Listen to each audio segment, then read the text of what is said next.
कुत्तों पर supreme court ने बड़ा फैसला सुना दिया है। शेल्टर होम भेजे गए सभी कुत्ते छोड़े जाएंगे।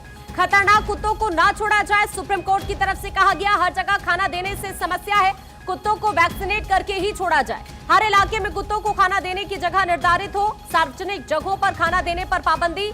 सुप्रीम कोर्ट ने सभी राज्यों को नोटिस भी बाकायदा इसके लिए जारी कर दिया है। दरअसल कोर्ट की तरफ से आज फैसला सुनाया गया कुछ ही देर पहले, और कोर्ट ने 11 अगस्त के उस निर्देश पर रोक लगा दी है जिसमें कहा गया था कि जिन आवारा कुत्तों को पकड़ा गया है उन्हें छोड़ा नहीं जाना चाहिए। कह रहे हैं कि हम कुत्तों को जहर दे देंगे, तुम्हें मार देंगे, तो दैट्स नॉट द पॉइंट ना। आप हमें भी तो फिर दो ना, इतनी प्रोटेक्शन दो हमें भी। हमारे लिए कोई ऐसा रूल निकालो ना कि हम जाके बोल सके कि हमको ऐसे धमकियां आ रही है तो हमारे लिए कोई एक्शन लो।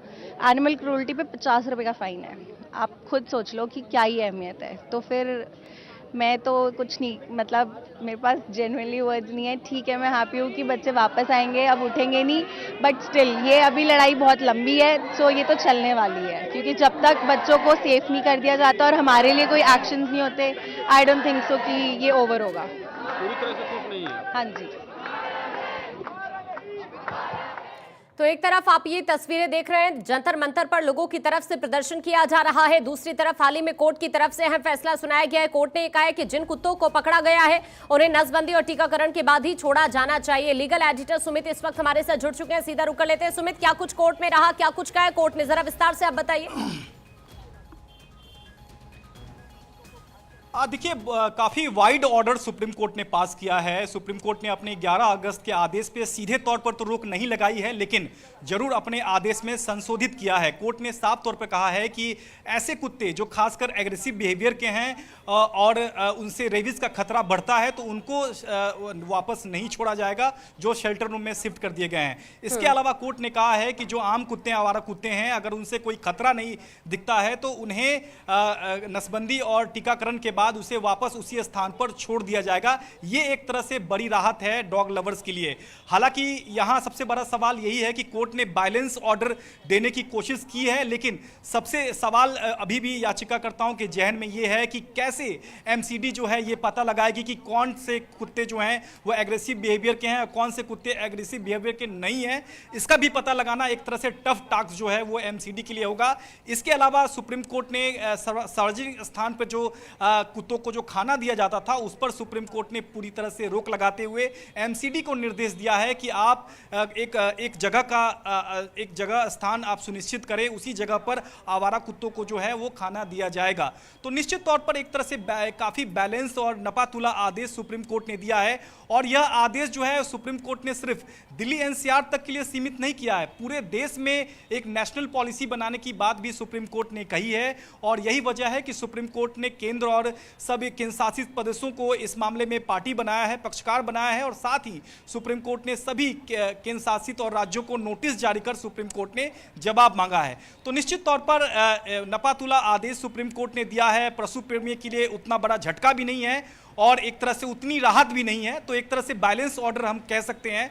और निश्चित तौर पर जो काफ़ी एग्रेसिव बिहेवियर के कुत्ते हैं उनको नहीं छोड़ा जाएगा, ये सुप्रीम कोर्ट ने अपने आदेश में साफ कर दिया है। तो कहीं ना कहीं सुप्रीम कोर्ट ने अपने 11 अगस्त के आदेश में संशोधित किया है, कुछ हिस्से पर एक तरह से स्टे किया है, लेकिन कुछ हिस्सों को यथावत लागू करने के आदेश सुप्रीम कोर्ट ने दिए हैं, जिसमें शामिल ये है कि जो या फिर एग्रेसिव बिहेवियर के कुत्ते हैं उन्हें वापस शेल्टर होम से वापस उसी स्थान पर नहीं छोड़ा जाएगा। लेकिन बाकी ऐसे कुत्ते जिनसे खतरा उतना नहीं है उन्हें नसबंदी और वैक्सीनेशन के बाद उसी स्थान पर वापस छोड़ दिया जाएगा। सबसे बड़ा इस मामले में आदेश यही है कि जो सार्वजनिक स्थान पर, जो पब्लिक प्लेस पे जो खाना कुत्तों को दिया जाता था उस पर सुप्रीम कोर्ट ने पाबंदी लगा दी है। ये एक तरह से अपने आप में एक बड़ा आदेश आप कह सकती हैं। लेकिन अभी यह मामला खत्म नहीं हुआ है। सुप्रीम कोर्ट ने कहा है कि पूरे देश में हम एक नेशनल पॉलिसी के तौर पर हम इसे देख रहे हैं। यही वजह है कि पूरे राज्यों से सुप्रीम कोर्ट ने जवाब मांगा है नोटिस जारी कर। तो पूरे देश में दिल्ली एनसीआर की तर्ज पे ही आदेश आने वाले दिनों में सुप्रीम कोर्ट इसी तरह का जो है आदेश जारी कर सकता है। ये जो डॉग बाइट्स और रेबीज के मामले हैं, इन्हीं को देखते हुए अभी सुमित जो कोर्ट की तरफ से आदेश दिया गया है, 8 हफ्ते का वक्त आई थिंक कोर्ट की तरफ से दिया गया है कि आप ये जो दिल्ली एनसीआर के आवासीय क्षेत्र से हटाकर इन सभी कुत्तों को शेल्टर होम भेजिए।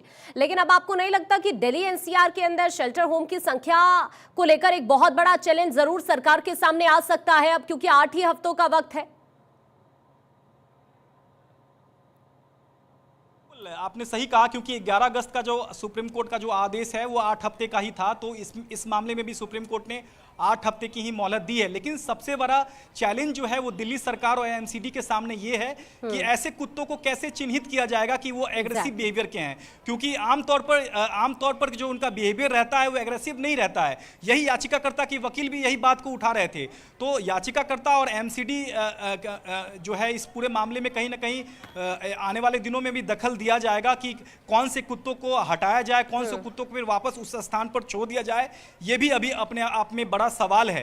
तो यहाँ रेबिस के खतरे वाले जो कुत्ते हैं या फिर आप कह लीजिए कि जो काफी एग्रेसिव बिहेवियर के कुत्ते हैं उनको चिन्हित करना एमसीडी के लिए काफी टफ होगा, क्योंकि सबसे बड़ा कोर्ट ने कहा चैलेंज है इस कि वक्त ऐसे यही कुत्तों को है। वापस सुमित, आप नजर बनाकर रखिएगा। अभी के लिए